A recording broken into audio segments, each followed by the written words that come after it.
Andrew Berry, ensuring that it's always interesting when it comes to the Cleveland Browns, even in the midst of Senior Bowl at the end of January, because he caught up with Mary Kay and Zach Jackson in Mobile, Alabama, and said that there is no intention and no reason to believe that the Browns will trade Myles Garrett. So the way I interpreted this news is a big payday is coming for 95.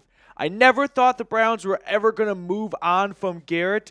He's just too big of an icon to this team. He's the best player in franchise history. He's in the prime of his career, and I understand if you're doing a rebuild, this is kind of the way you do it, but I feel like there are some players who are just untouchable.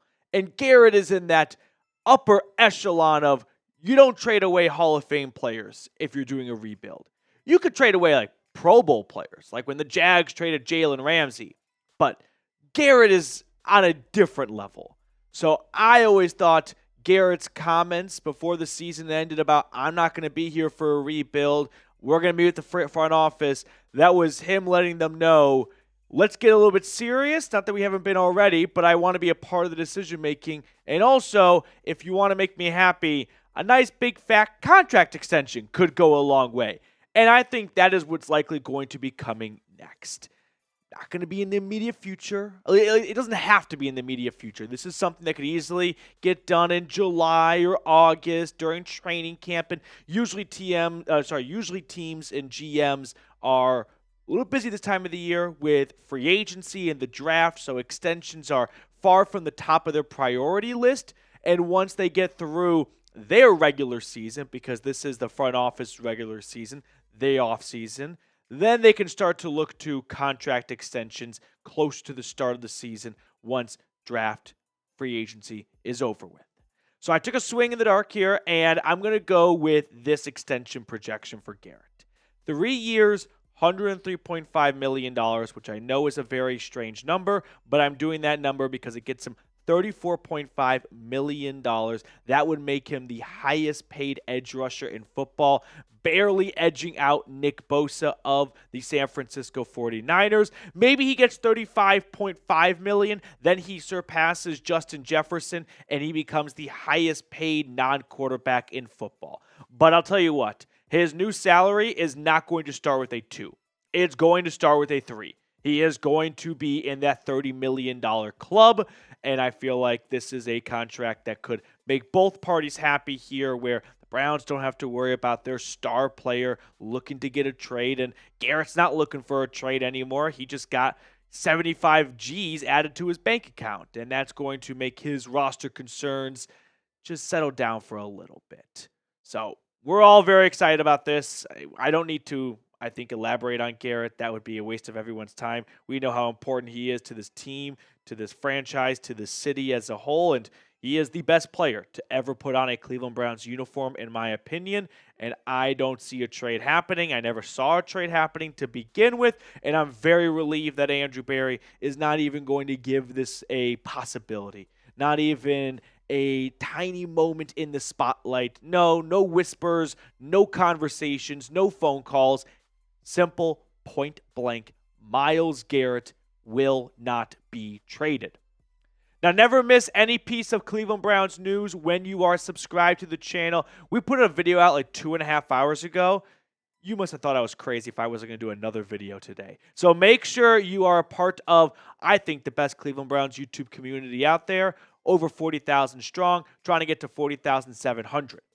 Now, next up on the show, I said in the title that he had, Berry, 2 pieces of news announced today. I want to look at that second announcement that he revealed. First things first, though, quick shout out to our friends over at Game Time. Game Time has an awesome feature called Game Time Picks that makes getting tickets to see your favorite teams play live even easier if you're trying to go to a Cavs game or any other sporting event in your area, but let's just pick the Cavs here. Game Time's an awesome place to start. They're going to have flash deals, zone deals, trying to get you guys the best seats for the best value thanks to Game Time Picks. So take the guesswork out of buying tickets with Game Time.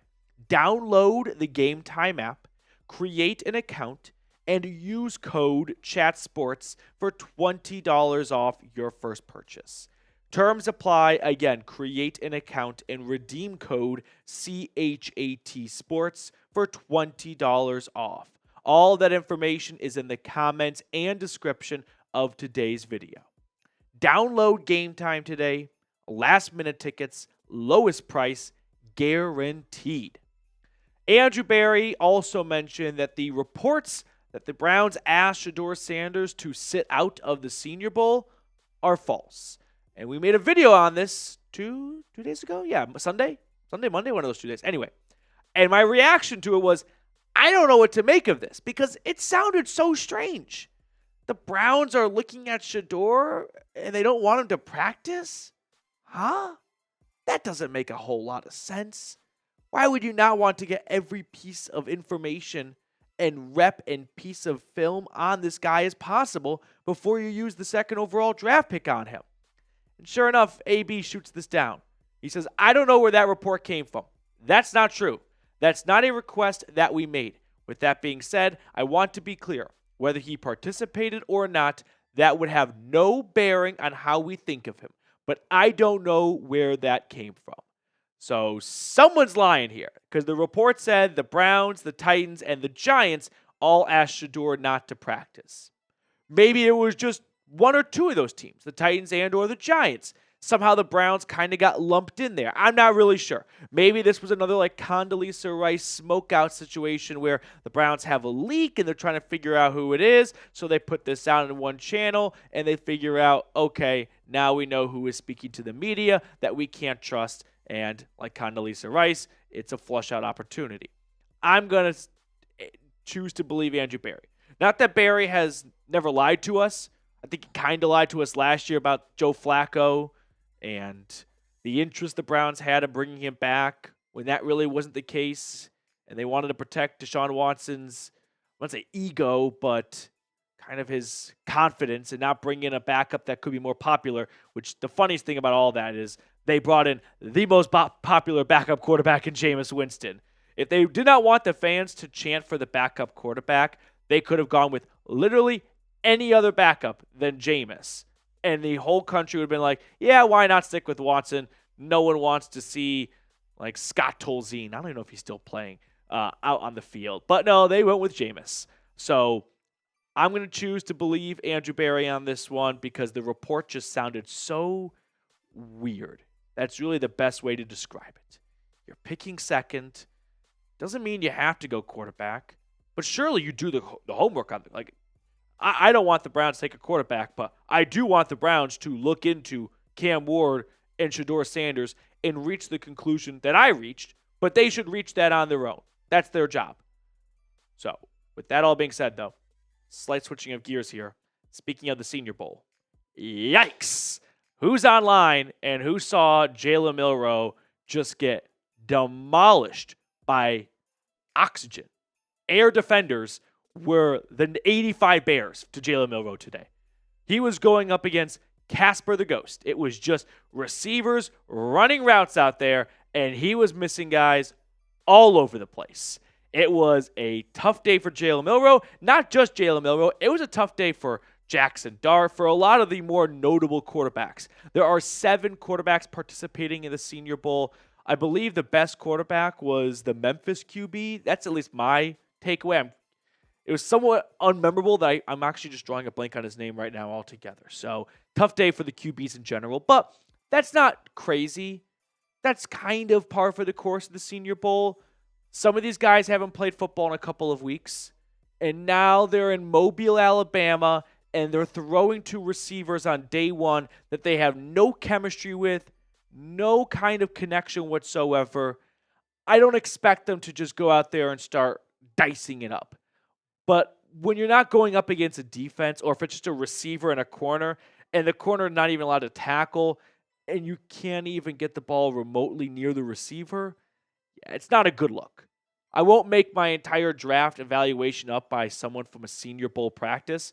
If you want to know if the quarterback's good at throwing the football, go look at the 12 games they played in the fall, not a Senior Bowl practice. I think what the Senior Bowl is great for is, hey, there's this great edge rusher from Marshall. Guy's name Mike Green. But he played in conference Sun Belt. We don't even think he's that good, despite leading the country in 17 sacks because he went up against South Alabama offensive tackles. But now at the Senior Bowl, we can see how this Sun Belt player goes up against Big Ten and SEC offensive tackles. That's what the Senior Bowl, in my eyes, is really good for. When you've got guys who went to conferences that didn't have the pedigree, didn't put them on a big spotlight or a big podium, and they kind of got lost in the mix. That's an opportunity for them to make a name for themselves when they go up against some of the big dogs of the SEC, the Big Ten, and sure, it will be nice to say the ACC. Now, if you made it to the end of today's video, I want you to scroll on down and type in emoji. I just love to know who's a part of the end of the video squad, so greatly appreciate all of you that are still watching right now. Also, make sure to like the video. I'll be honest with you guys, our channel here at Chat Sports is one of the worst at liking videos, which I know that's not a you problem, and I could do a better job myself, but I would greatly appreciate it if you like the free content to always hit the thumbs up button. Let's pick a card. Mr. Reed, which card do you want to go with? Let's see, Mr. Petey. I want to go with 10 of clubs. I'm going to go with 4 of hearts. Nope, we're idiots. We're idiots. 6 of spades. Damn it. All right. I'll see everyone tomorrow.